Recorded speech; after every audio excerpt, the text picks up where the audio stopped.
Hello and welcome to the Yeatsy Guitar YouTube channel, my little corner of the internet here. And today we're going to dive into something I've been very curious about.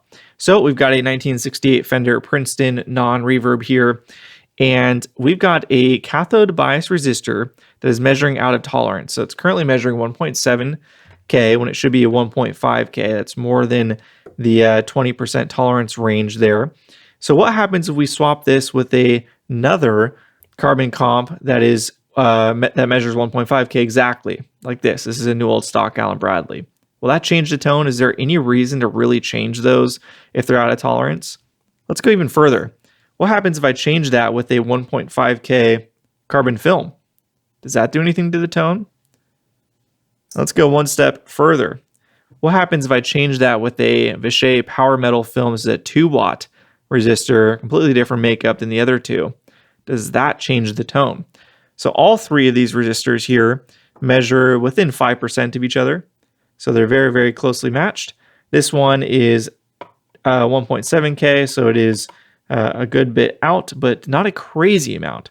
So I think we're just going to, alligator clip this in to not make it super difficult or anything, and just test this and see if there is a difference or not. So signal chain will be my Jazzmaster into the input here. This is a very clean amplifier, so hopefully it should make any changes to the tone fairly obvious. And then we'll be running this into my aux box just off camera, and I'll have it running into some kind of Fender cab, and that'll be it. So let's go ahead and hear how it sounds first as is, and then do the swaps and come back and discuss.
All right, back here at the Princeton. Wait a second.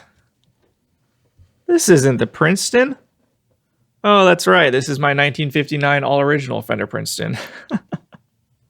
So the other Princeton, it's all packed up, ready for the owner to come pick up. This is one of my own personal amps. This is a all-original, beautiful, untouched example from the Tweed era, and I've got some really cool amps coming up to be able to show you guys on the channel. Stuff I've been kind of holding off to the side, trying to think of what I want to do with them, this being one of those. So stay tuned. If you guys are into cool vintage amps, definitely want to hit the subscribe button and follow along. But yeah, so with the 68 Princeton, we're all done. I ended up keeping the stock value cathode resistor in it. Sounded totally fine. 1.7K versus 1.5K honestly, I didn't really notice any difference there.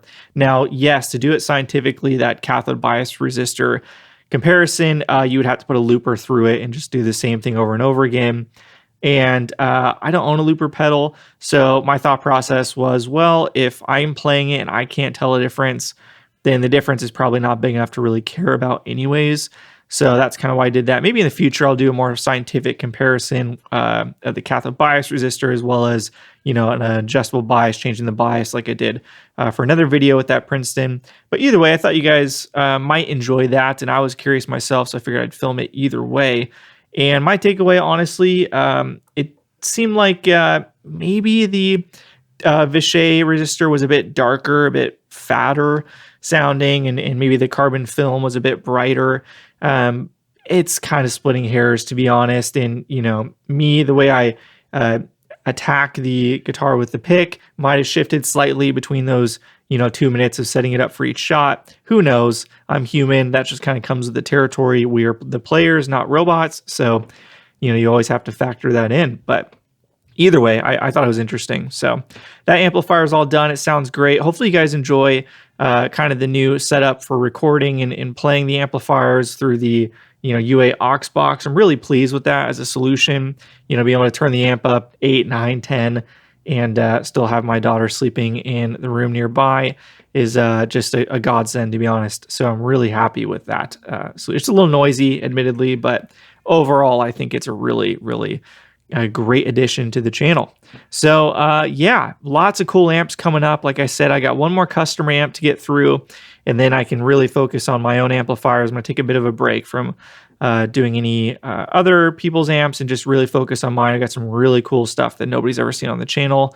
So more to come on that. If you're interested in into this kind of vintage amplifier stuff, please subscribe. You're going to want to stay tuned and check it out. This amplifier being one of a couple. So anyways, thank you so much for watching. If you guys enjoyed the video series, let me know in the comments. If you like these kind of little experimentation videos, let me know. I'm curious. If not, I'll probably just stick to the normal stuff. But this was for my own edification, if nothing else. So but yeah, like the video. If you liked it, let me know what you think in the comments. And until next time, see ya.